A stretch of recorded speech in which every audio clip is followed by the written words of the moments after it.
Hi, I'm John Peters, and in this video I'm going to make a ping pong table.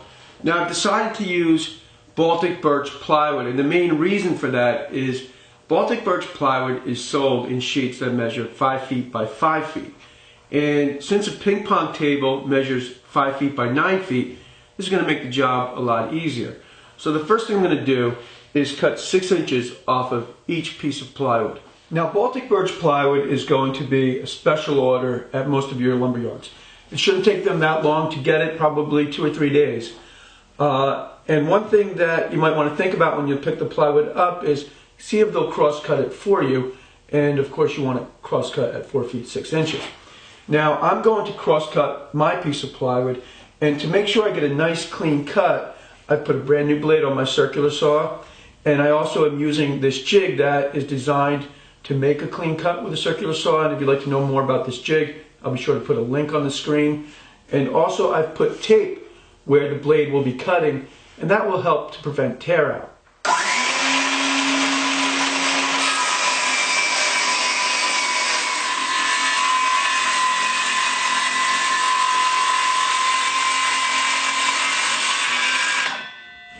Well, if you're looking for just a really simple ping pong table, once your plywood's cut, you're pretty much done.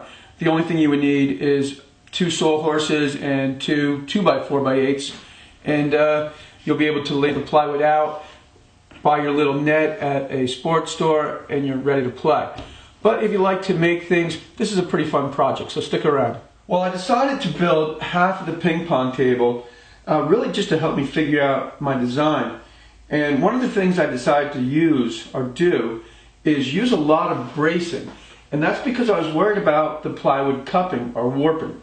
So what I use for the bracing is known as 1x2. The wood is poplar, and you can get that at any home store or lumberyard. But just remember, 1x2 actually measures 3/4 by 1.5 inches. My very first step is to measure and mark where I need to drill holes. And I want 1.5 inches overhang on the table. So I've created a jig, and I just cut this at 1.5 inches.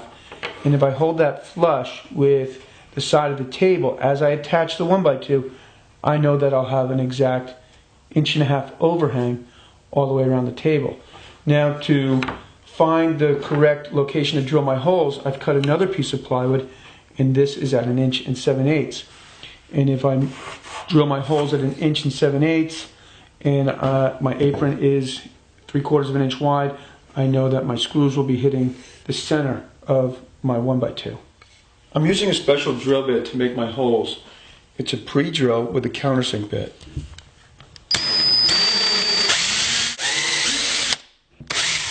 Now that I've got all of my holes pre-drilled, I'm ready to cut my first length of 1x2. And to get that length, I'm going to use this jig. This is the jig to make sure that my apron is exactly 1.5 inches in on the underside of the table. So I'll take the 1.5 inch jig, put it at the head of the ping pong table, and mark a line. That's where I want the long point of my first miter cut to be. So I'm going to have a miter cut at the head of the table, and back here at what is the center of the table, this is going to be a straight cut.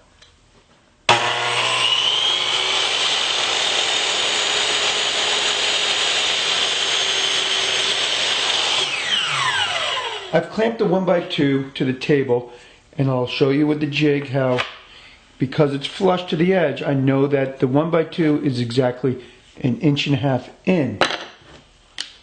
And now I can use a 1.25 inch screw to attach the 1x2 to the top of the ping pong table. With both ends attached, I can now attach the piece of bracing at the back of the table. Or I guess you could say it's the center of the table, but it's the back of the one side. And notice how the back piece of 1x2 here is being attached flush with the table's edge. Now I'm going to flip the table over and attach the last piece of 1x2 at the head of the tabletop.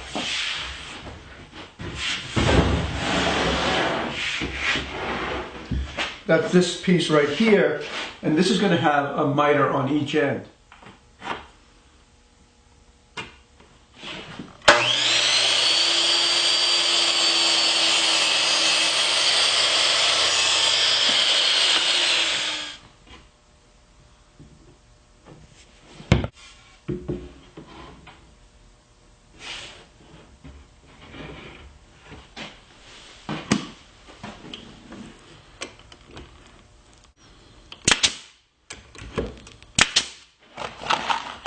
And now when I attach this piece of 1x2, I'm going to use the same jig to make sure that my spacing is correct.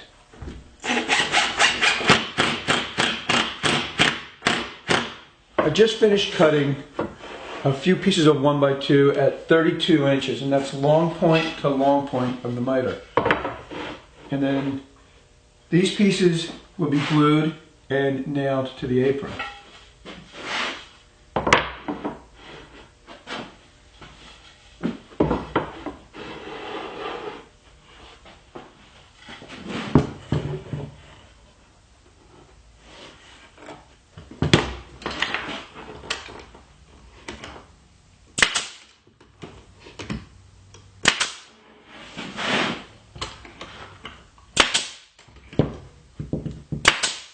My last piece of bracing measures 40 inches, and this may even be a little bit overkill, but I had the extra material hanging around, so I figured I'd use it.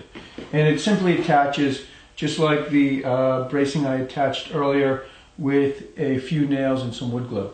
Now I'm going to make a few plugs to fill the holes on the tabletop, and because the plugs are going to be part of the design element, I'm going to make them out of mahogany. And I'm going to do that with a special bit in my drill press.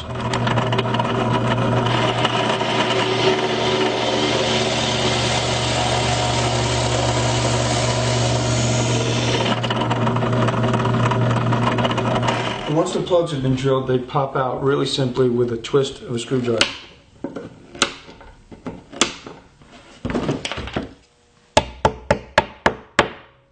I've allowed the glue to dry, and now I'm going to cut the plug flush with the tabletop with a pull saw.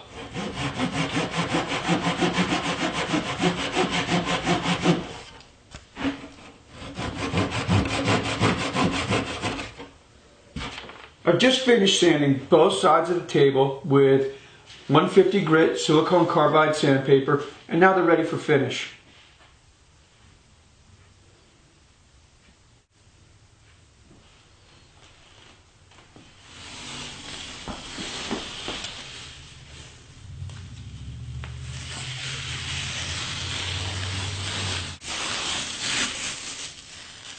Okay, well, I'm almost finished. I bought the ping pong tables upstairs to my studio to paint in a few boundary lines.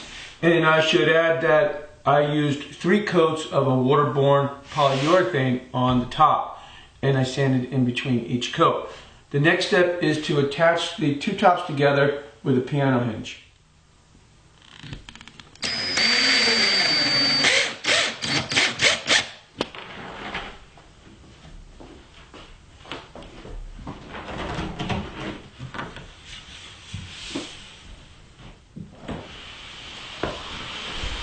Okay, well, that's about it. And you know, I really did have a lot of fun with this project. But I should mention, this table is not designed to fold up and roll away like the ones that you can buy at a store.